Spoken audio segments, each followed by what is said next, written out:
The Early Weigh-In podcast is back this Saturday. UFC headed down to Mexico City, 13-fight card, and somewhat short notice. Loner Kavanagh, a few weeks' notice here, stepping up to take on hometown favorite, former two-time champion Brandon Moreno, our flyweight main event.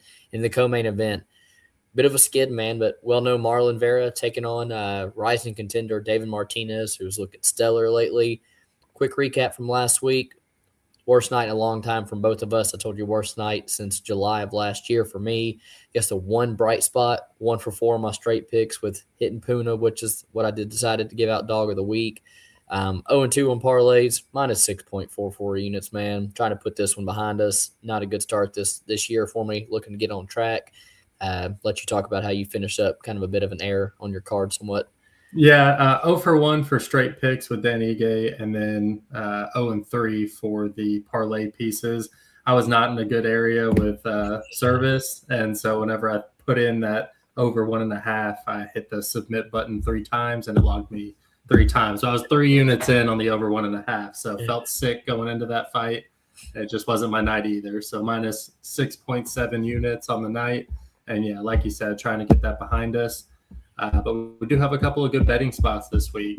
We'll start off talking about the main event where we have Brandon Moreno taking on Loner Kavanagh, who's taking this on somewhat short notice. I think that this is a fight that's almost it seems too good to be true with the price that we're getting on Brandon Moreno. We're in Mexico. He's, comfortable with being in the main event, former champion, cardio machine. We've seen him go 5 rounds plenty of time at times. And then on the flip side, Loner Kavanagh, still, I think, although extremely talented, somewhat of an unfinished product. He's 26 years old, but we are seeing him make improvements. It just seems like there's not a lot of room to improve when you're in a division like 125 pounds in the UFC. So he's continuously getting these steps up. And even some of the middle tier guys like Charles Johnson can catch you on your bad days. I do think that he's biting off a little more than he can chew right here. Brandon Moreno, he'll work the body. I think up at elevation, the cardio is always something that you have to take into account. And if Loner Kavanagh is having to work, if Brandon Moreno is shooting some takedowns, making him work, making this fight scrappy like he tends to do, I think that we'll start to see Loner Kavanagh really start to tail off after that second round. But I do expect him to piece up Moreno early. Moreno's pretty good about taking shots to the head and just moving forward, though. So I do think that eventually he'll wear on him and ultimately get the finish round 3, round 4. That's what I'm expecting. So we do see it kind of similar. Just totally different matchup from Tyra, switching up from big guy, primary grappler last time, and even training for a grappler in a Sioux to now a guy who brings a lot more presence on the feet here. But, it's kind of even crazy maybe to even mention Kavanagh at this stage in the same breath as Tyra, who's challenging for a belt this past month. But maybe you said it just like you said, feels kind of too good to be true. Not that I really agreed with it, but I kind of expected to see Brandon Moreno minus 300. I expected him to see a larger favorite here just based upon the name value, the location of the fight, the experience that he's brought into it. But I think there is a lot of stock being put into how he looked against Tyra. We've never really seen Brandon Moreno manhandled like that in the grappling, put in those positions and looked tired after round 1. And so kind of started to dig a little bit, man. And, in the last couple of years, Brandon Moreno is only beaten Amir Albazi, who was coming off that 18-month bad injury layoff, and a Steve Erceg, who, Erceg has his moments, but he can also go life and death with Ode Osborne. So it's like maybe Brandon Moreno just hasn't really been the same the last couple of years, and I don't want to knock him by no means. Been the champ more than once, ton of wars. He's been at the mountaintop, future Hall of Famer. I just feel like if there's a time Kavanagh really ever stood a chance, it's probably right now, So there's no shame in him for taking this fight, saying yes, even though I don't really think he deserves this spot. But skill set's there, dude. He's probably the fastest flyweight on the roster that I can see. I think he's going to have a huge speed advantage early, really trouble Moreno in the range with the boxing. And I do think he has some sneaky grappling chops as well. I just, again, kind of question the gas tank. And is Moreno the the type of fighter that Charles Johnson is? I don't think so. So it's up to Moreno to really push the pace here, use that elevation to his advantage, use the extra training camp to his advantage. But at this stage, from what I've seen, Brandon Moreno, not interested in laying minus 205. I love the fight. Could talk about it for a long time, but betting wise for me, easy pass. I think the minutes are super competitive. And so I'll side the other way with Loner Kavanagh, plus 170. I think the minutes are competitive. If you don't get finished down the stretch, I think he could steal some rounds here, man. So I'll take Loner Kavanagh plus 170. Co-main event, Marlon Vera, David Martinez. I've bet on Cheeto a ton of times and gotten dog money a ton of times. So normally, hey, might be interested, but not this week, dude. I think almost more than any fighter, you're seeing a clear decline in Marlon Vera. And to get, outpointed by Zahabi it's not that big of a shame, but like, I don't know. That's a guy you can finish. That's a guy you can take down. Like, and he just looked disinterested, man. It's now lost 3 in a row. And you got a guy who's just riding high in David Martinez. I think David Martinez could just honestly play target practice here on Saturday. He's so sharp, nasty kicks, solid counter boxing.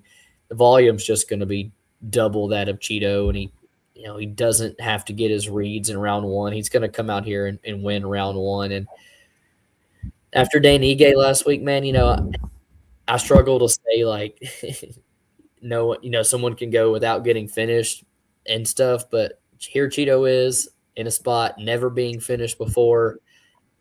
I don't think he's getting finished on Saturday. Would it really shock me? I guess no. But I see David Martinez minus 225 for decision being a really popular play. And after Dan Ige last week, dude, I'm just on edge. It's got me all worried. I think David Martinez is going to light him up and have his chances to at least hurt Cheeto. I think it could look like that Sean O'Malley fight. You got any thoughts? You think Cheeto's live at all? No, I don't. I think David Martinez, his ability to evade shots is going to really play a part into this fight. It seems like Marlon Vera just isn't good at cutting off the cage, and that especially holds true when he only has 3 rounds to work with. He just has difficulty capitalizing on the moments that he creates, and that goes double times for whenever it's the first round. So I expect him to drop a round, and then on top of that, I just don't think that he has a sense of urgency whenever he's fighting to hurt David Martinez and follow up on it, even if he does catch him late. I think the first 2 are pretty much gimmies for David Martinez, and there might be a sketchy moment somewhere in the 3rd round, but even then, I don't think it's going to be enough.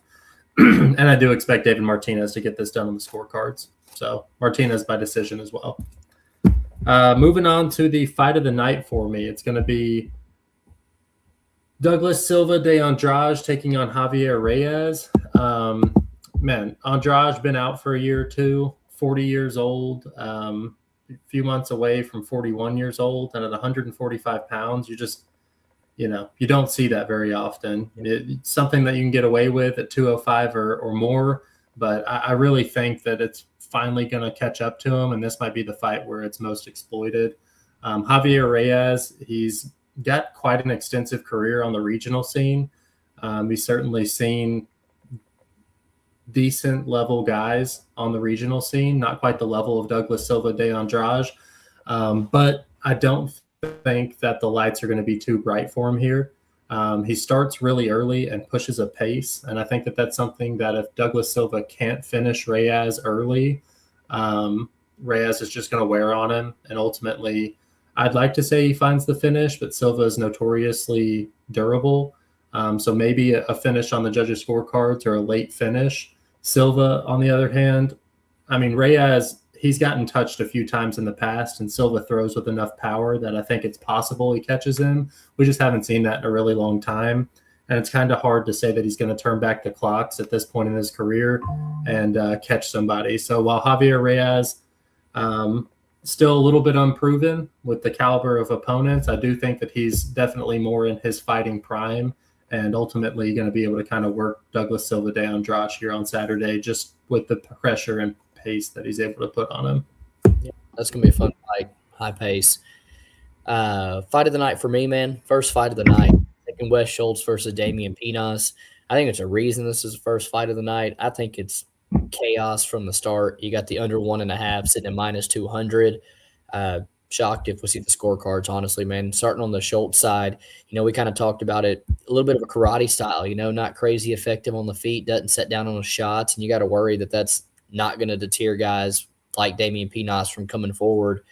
If it, Wes Schultz, man, just give it to you straight, dude. If he doesn't wrestle, he probably stands no chance of winning this fight. But if he does, he's at least early. He's pretty tricky on the mat. Like, he's got a decent collegiate wrestling background. He's not afraid to advance position once he gets to you on the mat. And I thought he, at least early, I don't want to say trouble, but gave Mansour Abdul Malik some fits, early at times. And I at least in the grappling and even honestly right now as a prospect in general, I rate Mansour higher than I do Damian Pinas.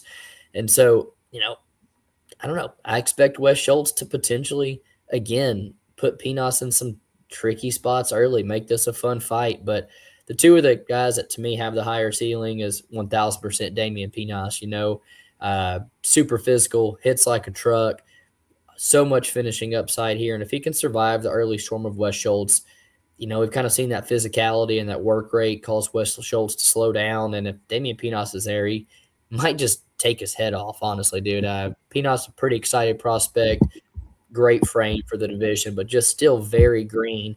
And green in the areas that I expect Wes Schultz to try to get this fight to. So I think it's a fun fight. I think it's a high-paced fight. I think if both guys get their games going, it leads to a finish. One of my favorite fights on the card.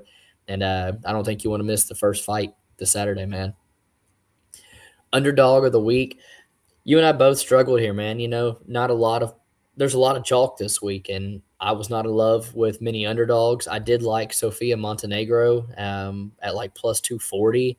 Lost that this week. So I'm going to take a plus money prop. I'm going to go with the Quinones and Chris Moutinho under 1.5. It's sitting at plus 105 right now.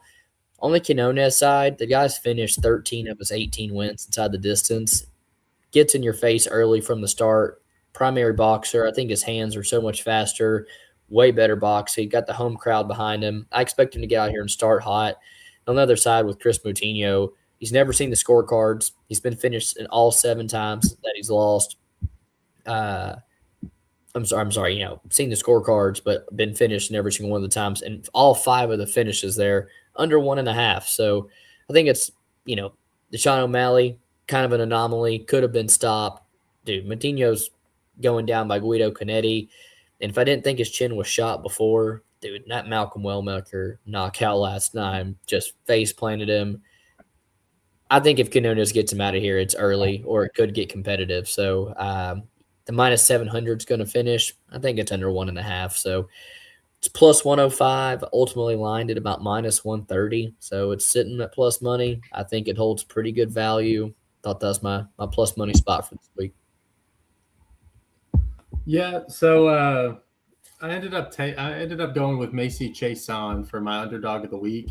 I just think that she's got a lot of physical advantages, and depending on which Macy shows up on Saturday, I really do think that she could make this look relatively easy, or nonetheless closer than the line suggests. So she's got 6 inches of height, 6 inches of reach. She's one of the larger girls at 135 pounds.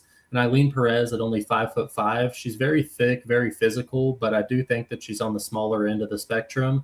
And truth be told, if she really locked in, I think that she could probably get to 125. Macy, she's had trouble in the past keeping herself off the fence. But as far as getting taken down, she's actually done a decent job of staying on her feet whenever she wants to. And I think that Eileen does struggle with her entries, especially considering how far she stands out whenever she is at striking distance. And I think that kind of plays right into Macy's wheelhouse. She could poke at her for 15 minutes, make this fight close. And even if Perez is able to push her up against the cage, I think that Macy's probably going to be landing the better shots on the cage. So I think that there's pretty high potential for this to not be pretty by any means, but be a grindy win for Macy Chiasson and her look like a great value underdog at plus 155. Seems like that's almost about to start coming down, but yeah, plus 155 right now is the best line that I'm seeing. And that might look like a steal in a fight that I think is more 50-50, and on Macy's best day, she could look like the favorite. Let's see. Going for my parlay piece now of the night. I'm actually going with Edgar Chairez here. I think that Edgar, he's sitting at like minus 290, something like that. Okay. Mm-hmm. It's gone up a little bit. So minus 310. We'll call it minus 310. But a great parlay piece nonetheless. Felipe, don't have too much to say about him. I think that he's kind of a sub or bust type fighter. He wants the fight to get to the mat, and Edgar, from what I've seen, he does a pretty good job at staying safe when he's on the mat. I think that he can, as long as he's able to keep it on the feet, he's going to look like his price tag or even more. And even when it gets onto the mat, I trust him enough to not get submitted by Felipe. So this is just a fight where I think that they've purposely matched up this Mexican fighter with a very winnable fight, and we're getting a decent price tag comparative or relative to the minus 6, 7, 800s on this card. So give me Edgar Chairez for a parlay piece. I like Edgar Chairez this Saturday as well, man. I'm gonna go Santiago Luna inside the distance, minus 220. Look, I know Pacheco's never been finished before, but that's ending on Saturday, dude. Santiago Luna is going to smoke this guy. I think you combine the speed, the power, the forward pressure this guy brings, just the sheer athletic advantage that he's going to have here with the zero striking defense of Pacheco. Dude, I think it's a first-round finish. I think the UFC knows what they're doing here. We're ultimately looking at like a 13-8-year age gap, and I think it's going to be evident quickly. I really do. And if Luna, I think he can hurt him, knock him out. I think he can use his wrestling and get to the back and submit him here. I think these guys are on different levels. I don't know why Pacheco's even signed. I think he's signed for spots like this right here. It's for Luna to shine, and I think he gets him out of there quick, man. Best bet for me, I'm going to go Emmanuel Rodriguez inside the distance at minus 140. Emmanuel Rodriguez is right up there with Joseph Morales as the best prospect to come off last year's Ultimate Fighter, and maybe even the guy I'm more excited about because he's only 26 years old, out there training with DC. This guy's 6-0 and it's just going to make huge leaps between fights. He's solid everywhere, really good stand-up, works the body, just comes at you with forward pressure. It reminds me a little bit of Pantoja. Really good grappling as well. And honestly, dude, the grappling and the cardio are the two things that we've seen exploit Borjas in multiple fights now. You know, Borjas is fast. He's dangerous early, really good boxing, but he's got nothing off his back. He slows down. He can be bullied. Guys can advance position on him. And ultimately, I think the pressure, the boxing to the body, the takedowns, I think everything of Emmanuel Rodriguez plays into finishing Borjas in probably rounds 2 or 3 here. So Emmanuel Rodriguez inside the distance. I think he comes out and shines on Saturday. That's why he's my best bet. I like it, dude. I like it. I'm looking at my best bet, trying to decide between two. Ultimately, I think I'm going to be going with Douglas Silva de Andrade and Javier Reyes ends inside the distance. It's minus 140. I think that there's a good chance that Javier Reyes is just realizes pretty early that he's up against a higher level of competition. He's not able to make clean entries to push the pace on Andrade, and Andrade lands some of those the wild hook shots that he likes to throw. We've seen Reyes knocked out in the past. And then if Reyes is able to enact his game plan where he's just wearing him down the stretch, I really think that he can completely drain the muscled up Douglas Silva de Andrade here at 40 years old with some time out of the octagon and ultimately find the finish. Even though Andrade has been tough in the past, I do think that this is the style of fighter who could break him if Andrade shouldn't catch him early. So minus 140 seems like a steal to me, and I'll be making it my best bet for this week. Probably find me with only a unit on it, but I'm not sure there's any spots where I'm going to be, placing more than like 1.2 units on anything. Moving on to our quick pick section of the night, we'll go down the list and see how both of us are leaning. In the Wes Schultz, Damian Pinas fight, I wanted to make a case for Wes Schultz, but I don't think it's going to happen, man. Damian Pinas, sky's the limit for this guy at such a young age. I've got Pinas. Yeah, I'm on the Pinas side as well. Love to break down that fight earlier. Moving up to down in weight class, up the card. Eric Silva making his return, taking on Francis Marshall. Francis Marshall's like minus 700 here, and yeah, I think he shows it. Way better fighter.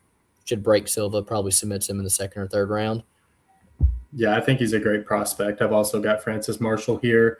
Ernesta Karaskaita versus Regina Tyrene. Don't know much about this fight. I know that Regina is undefeated and Mexican. I'm sure she loved taking this fight, but Ernesta just a little bit more seasoned, with UFC caliber competition, and I'll ultimately be picking her. Yeah, I'm gonna stay on the Ernesta side as well, but I was ready to fade her, man. She's split decision queen. Can't ever run away with the fight. I was ready to bet Montenegro, but hate that I lost that one. Douglas De Silva Andrade taking on Javier Reyes. Javier Reyes has got a really good pace, dude, and already 27 fights into his career before making his UFC, debut. Give me Javier Reyes. Late stoppage. Hope you cash that. Javier Reyes is the side for me as well. Got him in the fantasy league. I sure hope he wins. So I'm pulling for Reyes as well. Christian Quinones versus Chris Montino. Chris Montino, lucky to still be in the UFC. I think Christian Quinones, even though he's not necessarily UFC caliber himself, I do think that he gets the dub here on Saturday. Yeah, me too, man. I think he hands Moutinho his 8th finish loss. Macy Chason taking on Aylin Perez. Aylin has been super intentional with wanting to get girls to the cage and wanting to get girls down. The big cage scares me a little bit, but, dude, Chason is one of these girls that could just wake up on the wrong side of the bed and has a shit performance. Give me Perez. I think Perez has been lucky with the matchups she's had so far. I think Macy on a good day really shows her levels to this game. Give me Macy. I hope that she didn't wake up on the wrong side of the bed. Jose Medina versus Ryan Gondra. I've got Ryan Gondra in the fantasy league. He hits hard. He has some ground game, and Jose Medina has nothing to offer. I think Ryan Gondra, hopefully inside the distance. Yeah, Ryan Gondra for me too, and the under 1.5 is only like minus 120, something like that, dude. I think he puts him out in the first round. I think you could probably, I don't know, under 1.5 should be like 60% to me. So I that's a bet I'm looking at. I like Ryan Gondra, early finish. Santiago Luna, Angel Pacheco, my thoughts here, dude. I know he's 3 losses, never being finished, but Luna's going to finish him on Saturday. Yeah, I also think Luna, this is a tailor-made matchup for him. Pacheco's a good punching bag, but Luna's good at hitting. So, yeah, give me Luna. Emmanuel Rodriguez versus Kevin Borjas. Another tailor-made matchup for the Mexican fighter. Give me Emmanuel Rodriguez. I know he's young, but I think he has a pretty high ceiling, and this isn't the guy that's going to test him. Right, yeah, Emmanuel Rodriguez inside the distance for me. Edgar Chairez, Felipe Bunez. I'm with you, man. I think Edgar Chairez is a really good spot this Saturday. Yeah, Edgar Chairez is the play for sure. Moving on to the featured bout of the evening, Daniel Zellhuber versus King Green. I've got Daniel Zellhuber. I think that he redeems himself after his last fight. Yeah, me too, man. I think he redeems himself. I like Daniel Zellhuber here. Just not interested in laying this kind of chalk. Marlon Vera, David Martinez, 135, co-main event.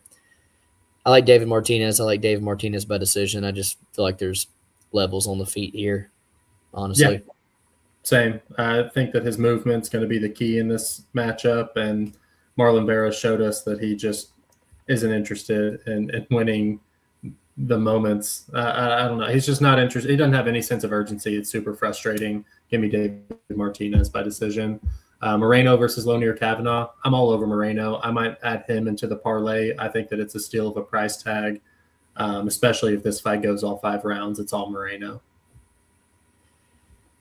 I'm just going to make it interesting. I'm going to take Lonier Kavanagh because I think at plus 170, that is where the value is. Because I could very easily see this guy winning the first round, the first 2 rounds with his speed and with his boxing. And maybe I look at Brandon Moreno live, but just, man, from what I've seen from Brandon, I'm not interested in the minus 200. So best of luck to you. I don't know if I have the balls to bet Loner. Appreciate you guys hanging out with us as always as we preview UFC Mexico City, highlighting our favorite spots this week. Make sure you guys come back next week, man. UFC 326, BMF belt on the line between Max Holloway and Charles Oliveira. Can't wait for that. We'll see you guys then. Peace.